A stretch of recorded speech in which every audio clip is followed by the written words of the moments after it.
대일법사의 무당일기 28번째 시간입니다.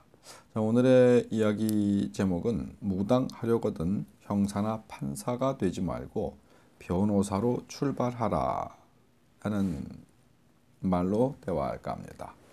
자, 제가 이 길을 조금 걷다 보니까 주변에 많은 사람들이, 그러니까 이 무속인이라 하시는 분들이 제가자들, 저희들을 찾아오는 사람들에게 무슨 형사나 판사인 듯한 행동을 하시는 분들을 적지 않게 봅니다. 어떤 이야기냐면요, 혹여나 제자가 되시는 분들, 선생을 만나러 갔는데 제자로서 그분들을 만나는데 그 제자를 막 취조하듯이 혹은 무슨 쫄따구 부리듯이 하시는 분들도 봤고요.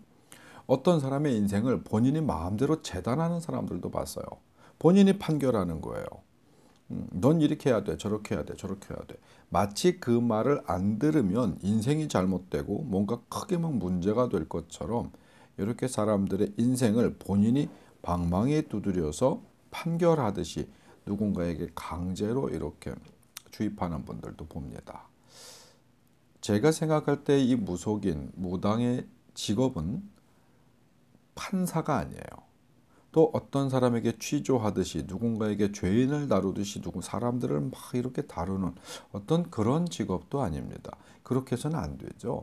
그래서 무당은 변호사로 출발하라라는 말씀을 드리는 거예요.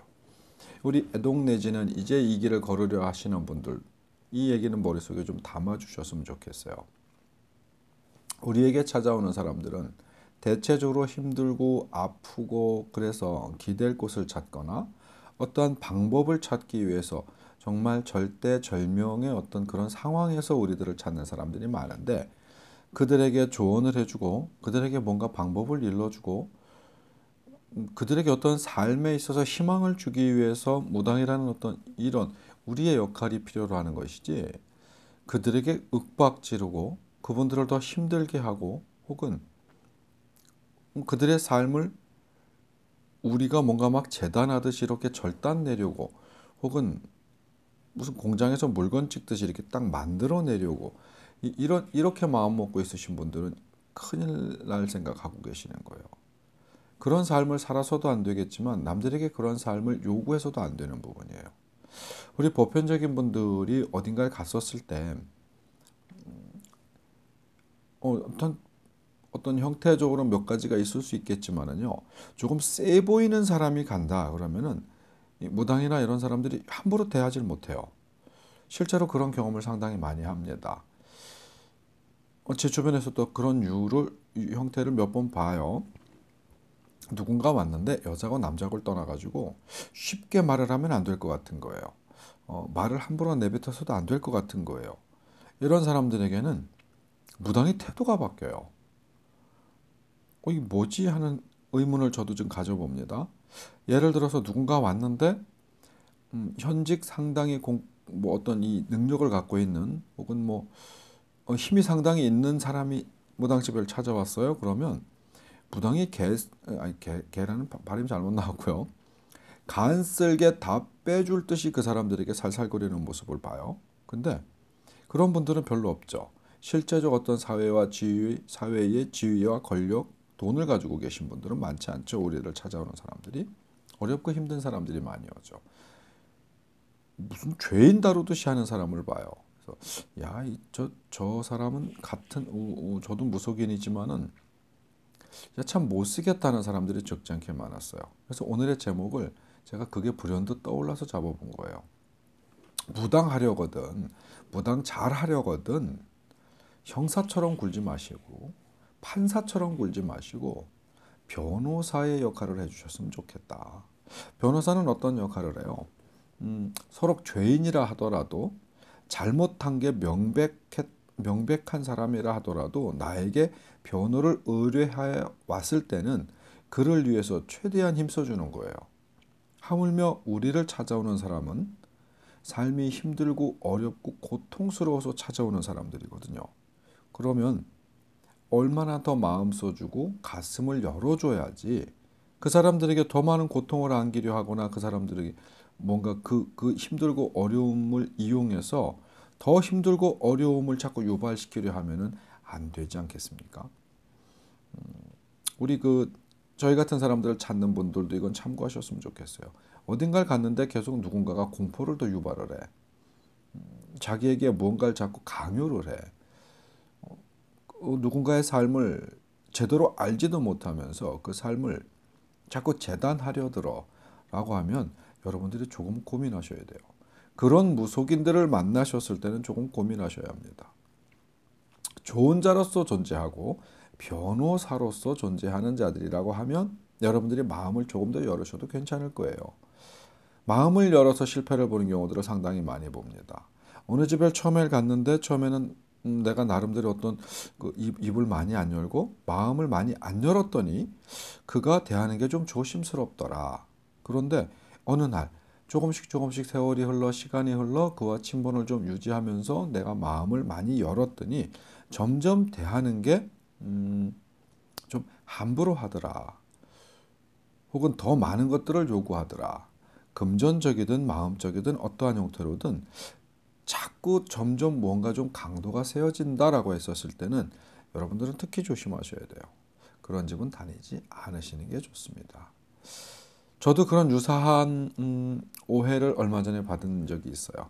저희 집에 오셨던 분이신데 조금 나름대로 제가 친해졌다 생각을 해서 말을 좀 편하게 하고 뭔가를 좀 편하게 했더니 상당한 오해를 가지셨던 것 같아요. 그래서 좀 과하게 어떤 태도적인 부분이라든가 내 행동에 대해서 야단을 치시는 분이 있었어요. 그래서 저도 그러한 경우를 겪어요.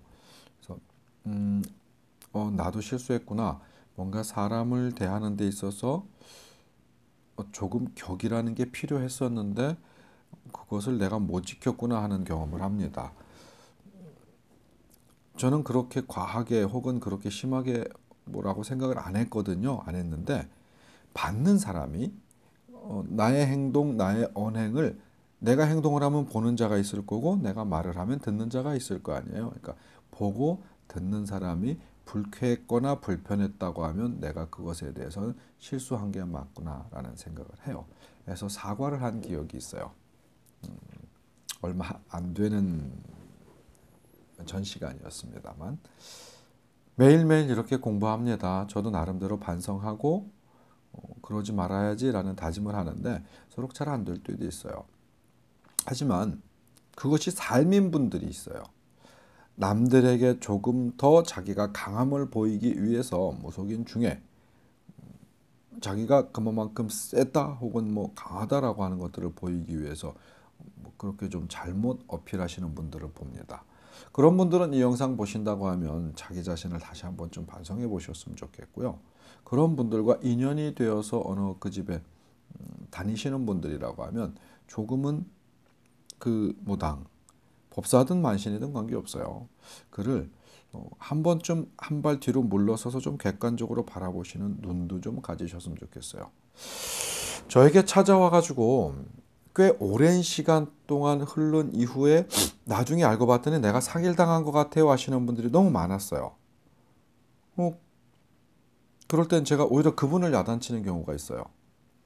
얼마나 미련하고 얼마나 바보 같으면 그렇게 철저하게 꽤 긴 시간 동안 몸도 마음도 돈도 많이 망가질 동안 왜 객관적인 시각을 저렇게 못 가졌을까? 충분히 박사하려고 나서 그가 나쁜 사람이었어요 라고 얘기하시는 분들이 있더란 말이에요. 그건 본인의 잘못도 꽤 많다고 봐요. 어떤 자를 회유해서 어떤 자를 속이거나 어떤 자를 힘들게 만들기 위해서는 혼자 해서는 되는 거 아니잖아요. 본인이 거기에 그만큼 응했기 때문에 그런 상황들이 벌어지지 않았을까요? 물론 뭐 이렇게 이야기할 수도 있죠. 너무 절박하다 보니까 정확하게 못 봤습니다. 그때 당시의 상황들이 너무 극박하다 보니까 제가 그런 실수를 했습니다라고 말할 수 있어요. 근데 사람은 그렇잖아요. 절박할수록 극박할수록 조금 더 냉철한 판단력을 가져줘야 돼요. 그럴 때 실수하는 거잖아요. 우리 보이스피싱 뉴스를 보면서 제 주변 사람들과 참 그런 대화를 많이 해요. 아니 조금만 더 생각해 보면 알 것 같은데 현금을 은행에서 찾아갖고 집에 냉장고에 넣어놔, 뭐 농 밑에 깔아놔, 아니, 누군가가 시킨다고 해가지고 그걸 그렇게 하는 사람들 자체가 이해가 안 되는 거예요. 바보 아니야 싶을 정도로. 그런데 당한 사람들 이야기를 들어보면 그때 당시에는 그렇게 절박하고 급하게 느껴졌었다라고 해요.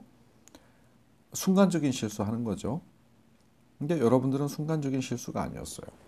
이상한 무당들이나 이상한 무속인들을 만나가지고 꽤 많은 부분에 있어서 본인을 잃고 본인 자신에게 어떤 많은 부분에 대해서 어떤 실패를 안기신 분들은 극박한 상황이라고 꾸준히 보기가 어려워요. 본인이 냉철하지 못했던 거예요. 본인이 조금 현명하지 못했던 거예요. 라고 보여져요. 근데 그렇게 봐야 하지 않을까요? 무당이 물론 나빴죠. 나쁜 사람이었던 건 맞죠. 하지만 본인이 조금만 주의를 기울였다면 안 당할 수도 있었습니다. 지금 오늘 이야기는 무당분들도 좀 들으시고 일반인들도 듣고 고민해 봤으면 좋겠어요. 무당의 역할은 변호사나 조언자의 역할이지 형사나 판사의 역할은 아니다.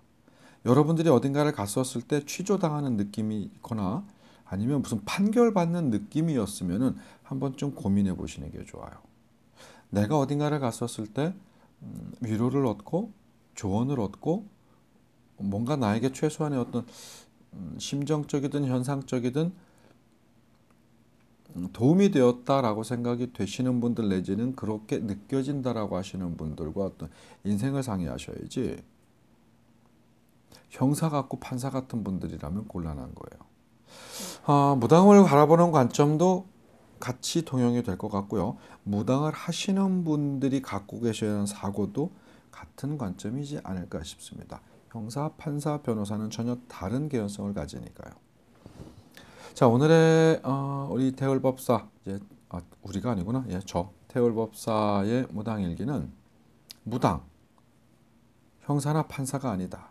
변호사의 역할, 조언자의 역할을 했으면 좋겠다라는 이야기였습니다. 신제자분들도 고민 한번 해주셨으면 좋겠고 그런 저희들을 찾는 분들도 오늘의 이 이야기에 아주 짧게나마 작은 고민이라도 해주셨으면 좋겠습니다. 제28화 무당 하려거든 형사 판사가 아니라 변호사 조언자 역할로 출발하라라는 이야기 가볍게 드려봤습니다. 고맙습니다.